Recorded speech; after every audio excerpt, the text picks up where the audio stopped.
اے اللہ میری امت کو جہنم سے بچا. پوری رات دعا کرتے تھے.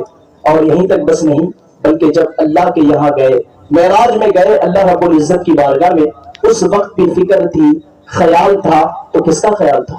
امت کا خیال تھا, امت کی فکر تھی. وہاں اللہ رب العزت کی بارگاہ میں پہنچ کر بھی امت کی فکر.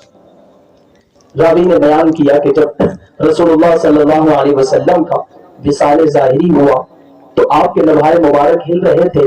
راوی کہتے ہیں کہ میں نے سوچا کہ چلو میں سن لوں کہ رسول اللہ علیہ السلام کیا کہہ رہے ہیں. اس وقت بھی آپ کے لمحائے مبارک سے جو صدا آ رہی تھی, اللہم ربی حب لی امتی, اے اللہ میری امت کی بخشش فرما دے. پیدا ہونے سے لے کر پوری زندگی, اور جب دنیا سے تشریف لے جا رہے ہیں تب بھی, اور اس کے بعد یہیں تک بس نہیں بلکہ جب بندے کا انتقال ہو اور اس کو قبر میں رکھا جائے تو دو فرشتے آ کر کے اسے سوالات پوچھتے ہیں. کتنے سوالات جی؟ کتنے سوالات؟ بولیے. 3 سوالات. کتنے ہیں؟ 3. پہلا سوال ہے من ربو کا, تیرا رب کون ہے. دوسرا سوال ہے ما دینو کا, تیرا دین کیا ہے. تیسرا سوال ہے ما کنت تقول فی حق ھذا الرجل, بول اس مرد قلندر کے بارے میں دنیا میں کیا کہتا تھا. غور کیجئے, جہاں قبر ایک ایسی جگہ ہے جہاں نہ ماں ساتھ ہے, نہ باپ ساتھ ہے, نہ بھائی ساتھ ہے, دنیا کا کوئی رشتہ دار ساتھ نہیں. وہ دنیا کی ساری محبتیں جو دنیا میں یہ جتاتے تھے کہ میں میرے بیٹے کے بغیر نہیں رہ سکتا, میری بیٹی کے بغیر میں نہیں رہ سکتی, لیکن وہ محبتیں کہاں گئی, وہ پیار کہاں گیا, وہ رشتہ داری کہاں گئی. جیسے ہی انتقال ہوا باپ بھی ساتھ چھوڑ رہا ہے, ماں بھی ساتھ چھوڑ رہی ہے, اور دنیا کا ہر رشتہ ساتھ چھوڑ رہا ہے, لیکن ایک ذات وہ ہے کہ جو قبر میں بھی کام آنے والی ہے, وہ مصطفیٰ کریم علیہ الصلوۃ والسلام ہے. یہ امت کی فکر نہیں تو اور کیا ہے, یہ امت کا خیال نہیں تو اور کیا ہے. جہاں پر دنیا کا ہر رشتہ دار ساتھ چھوڑ دے, لیکن رسول پاک علیہ السلام جس کا میں اور آپ کلمہ پڑھتے ہیں, خبر میں بھی رسول اللہ کو اس امت کی فکر ہے, وہاں پر ان کے بارے میں سوال ہوگا. عزیزان ملت اسلامیہ, اور آگے بڑھیے.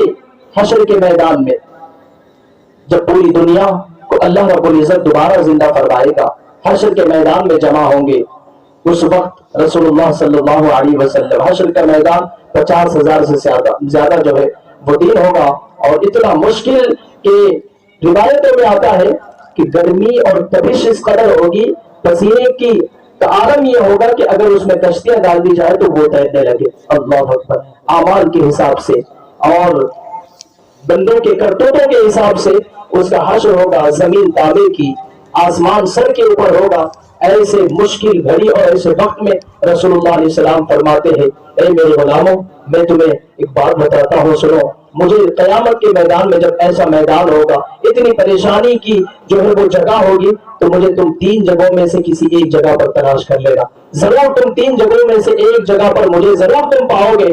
فرمایا کہ میزان عمل پہ دیکھ لینا.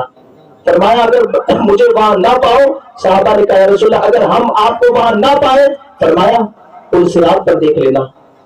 اگر وہاں بھی مجھے نہ پاؤ تو حوض کوثر پر دیکھ لینا. عزیزان ملت اسلامیہ, میں آپ سے پوچھنا چاہتا ہوں, یہ رسول اللہ صلی اللہ علیہ وسلم حوض کوثر پر, میزان عمل پر, پل صراط پر امت کو ڈھونڈنے کے لیے کیوں کہہ رہے ہیں؟ اس لیے کہ میزان عمل جہاں پر بندوں کے نیکیوں اور برائیوں کو تولا جائے گا, زندگی میں اس نے کیا کیا, کتنے اچھے کام کیے, کتنے برے کام کیے, اور اس کے ساری زندگی کا کیا کرتے اس کے سامنے پیش کیا جائے گا, اور وہ میزان عمل گناہ اور نیکیاں اس میں رکھ کر تولی جائے گی. رسول اللہ صلی اللہ علیہ وسلم میزان عمل پر ہے. کہیں ایسا نہ ہو کہ میری امتی کے گناہ زیادہ ہو جائے اور یہ حکم آ جائے کہ اے میرے فرشتوں اس بندے کو جہنم میں لے کر کے چلے جاؤ. رسول اللہ صلی اللہ علیہ وسلم میزان عمل پر ہے, امتی کو جو ہے وہ احساس دلا رہے ہیں کہ اے میرے امتی, میں نے پوری زندگی تیرے لیے دعا کی اور آج بھی میں تیری شفاعت فرما کر تجھے جنت میں لے کر کے جاؤں گا. میزان عمل حوض کوثر, لوگ پیاس اور بھوک اور پیاس کی شدت سے تڑپ رہے ہوں گے. ظاہر ہے کہ اتنا مشکل دن ہو کہ 50,000 سال کا دن ہو, اور گرمی کی تپش یہ, پسینے کا عالم یہ کہ اس میں کشتیاں تیری ہو, تو پھر پیاس کا عالم کیا ہوگا. رسول اللہ صلی اللہ علیہ وسلم حوض کوثر پر ہے, خود فرماتے حوض کوثر یہ اتنا میٹھا اور اتنا جو ہے وہ شیریں اس کا وہ ہوگا پانی کہ اگر ایک مرتبہ کوئی پی لے تو زندگی میں کبھی اس کو پیاس نہ لگے۔ رسول اللہ صلی اللہ علیہ وسلم وہاں ٹھہر کر کس کے لیے وہاں پر ہے؟ امت کے لیے ہے، امت کے لیے، امت کو جب پیاس لگے گی رسول اللہ علیہ السلام فرماتے میں جام جام بھر بھر کر کے اپنی امت کو پلاؤں گا۔ سبحان اللہ۔ پل صراط پر آپ دیکھیے، پل صراط بال سے زیادہ باریک، تلوار سے زیادہ تیز یہ راستہ ہے جس سے گزر کر ہر ایک بندے کو جانا ہے۔ اگر وہ نیک ہوگا تو تیزی کے ساتھ گزر جائے گا، گناہگار ہوگا تو گرتے پڑتے وہ گزرے گا۔ رسول اللہ وہاں پر بھی تشریف فرما ہوں گے۔ کیوں؟ اس امت کی فکر میں عزیزان ملت اسلامیہ ذرا غور کریں، رسول اللہ صلی اللہ علیہ وسلم پیدا ہونے سے لے کر بندے کو جنت میں پہنچانے تک ساتھ ہے، لیکن اس امت پر کیا ہوا کہ رسول اللہ علیہ السلام کا کوئی خیال نہیں، ان کی کوئی فکر نہیں، ان کی محبت ہمارے دلوں میں نہیں، ان کی تعلیمات پہ عمل کا جذبہ نہیں۔ امت کو یاد کرتے کرتے رسول اللہ صلی اللہ علیہ وسلم راتوں میں روتے رہے۔ لیکن مجھے بتائیے کبھی زندگی میں ایسا بھی وقت آیا کہ ہم نے رسول اللہ علیہ السلام کو یاد کیا ہو، ان کی تعلیمات کو جو ہے پشت ڈالنے پر ہماری آنکھوں سے کبھی آنسو نکلے ہو؟ رات دن گناہوں میں گزارتے ہیں، ہمارے دن گناہوں میں گزر رہے ہیں، اللہ کی نافرمانیاں ہو رہی ہے، رسول کائنات علیہ السلام کی سنتوں کو چھوڑ رہے ہیں، اس کے باوجود ہمیں احساس نہیں، اس کے باوجود ہمیں احساس بھی نہیں کہ ہم کس طرح کی زندگی گزار رہے ہیں۔ عزیزان ملت اسلامیہ ہمیں سوچنا ہوگا کہ ہم کیسی زندگی گزار رہے ہیں۔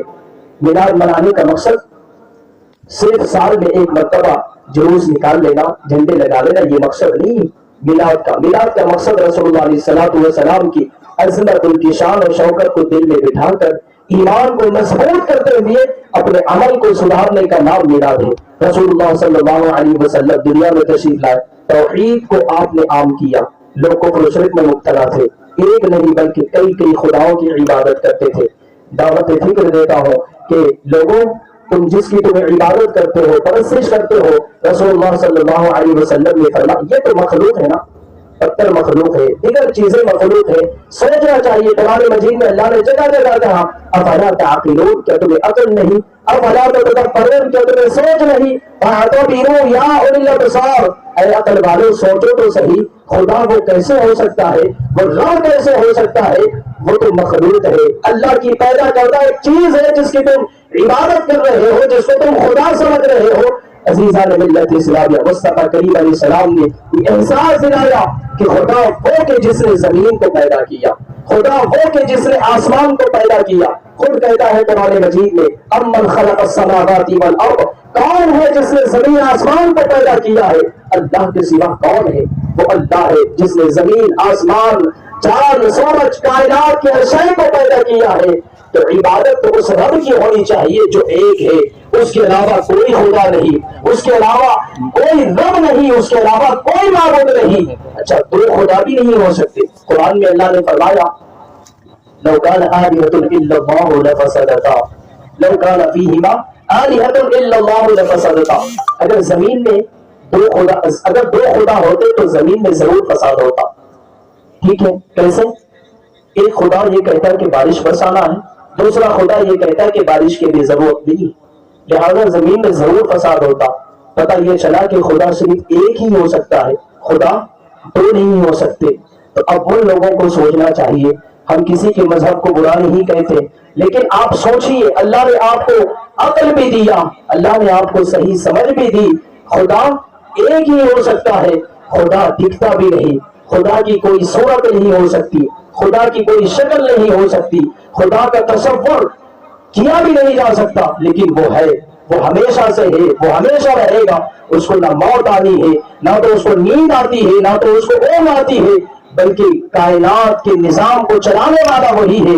ذرا مجھے بتائیے آج بھی دنیا میں بہت سارے لوگ خدا کے منکر ہیں، خدا کو نہیں مانتے۔ میں کہتا ہوں جناب ذرا غور کریں، ایک آپ کو گھر بنانا ہو، ایک آپ کو بلڈنگ بنانا ہو تو بغیر پلر ڈالے آپ سراب کیسے رکھ سکتے؟ اس کے اوپر رکھ سکتے؟ بغیر پلر کے، بغیر ستونوں کے سلاب یا چھت آپ کو ڈال سکتے اس پر؟ اب ذرا غور تو کرے، اتنے بڑے آسمان کو اللہ نے بغیر پلر اور بغیر ٹیک کے نہیں قائم کیا۔ غور کرے اللہ رب العزت کی پیدا کردہ چیزوں میں، یہ زمین ہے، اس زمین سے آپ دیکھیے کتنے قسم کے پھل نکلتے ہیں، کتنے قسم کے درخت آپ لگائیے، ہر پھل کا مزہ الگ۔ ان پھلوں کے اندر مزہ دینے والی ذات کون؟ ان مختلف قسم کے پھل جو ہے وہ زمین سے پیدا کرنے والی ذات کون؟ جب گرمی کا موسم آئے پوری زمین مردہ ہو جاتی ہے، یعنی خشک ہو جاتی ہے، لیکن جیسے ہی بارش نازل ہوئی پھر سرسبز و شاداب، پھر تر و تازہ۔ یہ کون کر رہا ہے؟ کوئی تو ہے جو نظام ہستی چلا رہا ہے۔ ہاں وہ خدا ہے، وہ خدا ہے، یقیناً وہ خدا ہے۔ عزیزان ملت اسلامیہ، تو رسول اللہ علیہ الصلوۃ والسلام تشریف لائے تو آپ نے لوگوں کو توحید کا درس دیا۔ لوگوں خدا کی معرفت، ایک خدا کی طرف آؤ، کروڑوں معبودوں کے پاس جو ہے وہ سر کو جھکانے کی ضرورت نہیں۔ عزیزان ملت اسلام، ان کو سوچنا چاہیے ہم کسی کے مذہب کو برا نہیں کہتے۔ رسول اللہ صلی اللہ علیہ وسلم جہاں پر توحید کا درس دے رہے ہیں، ایک خدا کی طرف بلا رہے ہیں، ایک خدا کو ماننے کے بعد اب بندے کو چونکہ اس کا عقیدہ صحیح ہوا، بندہ ایمان والا ہو گیا، ایمان لانے کے بعد جو خرابیاں ہیں رسول اللہ علیہ السلام نے اس کا بھی دفاع کیا۔ کیا خرابیاں ہیں؟ آپ نے سنا مجھ سے پہلے مولانا سے کہ نبی پاک صلی اللہ علیہ وسلم کی ولادت سے پہلے حالات دنیا کے کیسے تھے؟ کفر و شرک میں مبتلا تھے اور ظلم و ستم، حق تلفی کیا کرتے تھے، بچیوں کو زندہ دفن کرنا ان کا شیوا تھا، فخر محسوس کرتے تھے اور اس بات پر فخر کیا جاتا تھا کہ میں فلاں خاندان کا بڑا لیڈر ہوں اور میں سربراہ ہوں، لہذا میں نے تم سے زیادہ بچیوں کو زندہ دفن کیا ہے، اس بات پہ فخر کرتے تھے۔ قرآن کہتا ہے وَإِذَا الْمَوْءُودَةُ سُئِلَتْ بِأَيِّ ذَنبٍ قُتِلَتْ، پوچھا جائے گا حشر کے میدان میں بچیوں سے کیوں نے تم نے دفن کیا تھا، کون سا انہوں نے گناہ کیا تھا، وہ تو قیامت میں حساب دینا ہے۔ عزیزان ملت اسلامیہ، نبی کریم صلی اللہ علیہ وسلم کی تشریف آوری سے پہلے لوگ بہت ساری برائیوں میں مبتلا تھے، قتل و غارت گیری، عدل و انصاف کا نام و نشان نہیں، کسی کے شوہر کا انتقال ہو جاتا تو بیوی کو زندہ جلا دیا جاتا، تانے دیتے تھے کہ تو زندہ رہ کر کے کرے گی کیا، تیرا شوہر مر گیا لہذا تم بھی مر جا۔ اللہ اکبر۔ عزیزان ملت اسلامیہ، رسول اللہ صلی اللہ علیہ وسلم دنیا میں تشریف لائے، اللہ رب العزت نے انہیں کتاب عطا فرمائی، قرآن مجید۔ اللہ نے قرآن میں فرمایا کتاب انزلناہ الیک لتخرج الناس من الظلمات الی النور، اے حبیب مکرم ہم نے آپ کو یہ جو کتاب عطا فرمائی ہے اس کا مقصد یہ ہے کہ جو کفر و شرک میں مبتلا ہیں، ظلم و ستم کرنے والے ہیں، تاریکیوں میں گرے ہوئے انسان ہیں، آپ ان کو ہدایت کی طرف لے کر کے آئے، آپ ان کو روشنی کی طرف لے کر کے آئے، آپ انہیں خدا واحد و قہار کی طرف لے کر کے آئے۔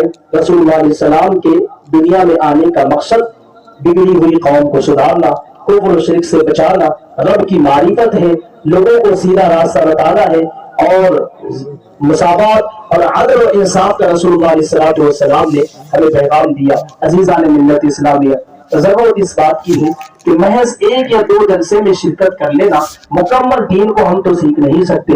جلسوں میں ہوتا کیا ہے، دو چار واقعات، دو چار چند باتیں جو ہمارے علم میں آتی ہے، میں کہتا ہوں لوگوں دین کو پڑھو، دین کو سیکھو اور دین کو سمجھو، دین پر عمل کر کے اپنے اخلاق و کردار سے دوسروں تک اس کے پیغام کو پہنچاؤ، تاکہ اب وہ جب پیغام جائے گا تو یقیناً اسلام یہ اتنا اچھا مذہب ہے نا، اخلاق و کردار سے آپ سیرت پڑھیے، کتابیں پڑھیے، سب سے زیادہ اسلام دنیا میں پھیلا اخلاق و کردار کی وجہ سے۔ کس کی وجہ سے؟ اخلاق و کردار۔ آپسی معاملات کو چھوڑیے، رسول اللہ علیہ السلام نے عداوتوں کو، دشمنیوں کو، حسد، بغض و کینہ ان سب کو ختم فرمایا، لیکن میلاد منانے والے آپس میں ایک دوسرے حسد کرتے ہیں، دل میں عداوت، بھائی بھائی سے جھگڑا، بہنوں میں جھگڑا، گھر گھر میں جھگڑا۔ کیا بھائی پھر مسلمان؟ کیسے مسلمان؟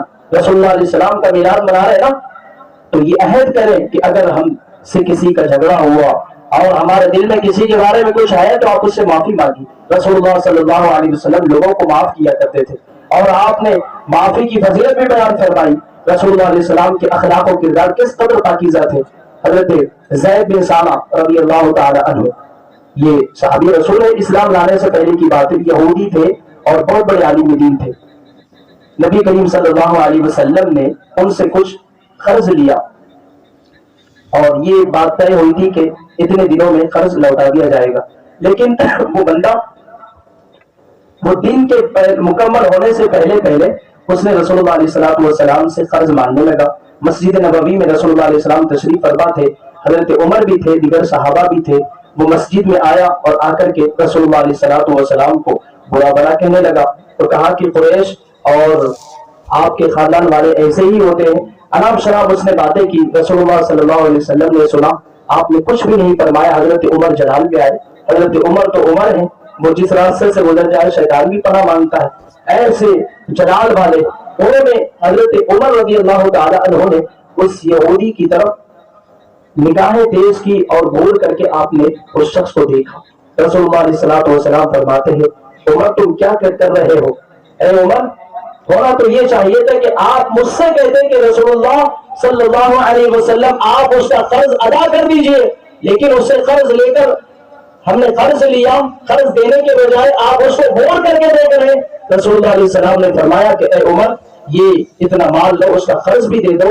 جو تم نے اس کی دل آزاری کی ہے, بول کر کے دیکھا, جس کی وجہ سے اس بندے کو تکلیف پہنچی, اس کے بدلے میں اتنی رقم اور دے دو. اللہ اکبر. جب حضرت عمر وہ رقم لے کر کے پہنچے, اس نے کہا بخدا میرا مقصد نبی پاک علیہ السلام کو تکلیف دینا یا ان کو ستانا, اذیت دینا نہیں تھا.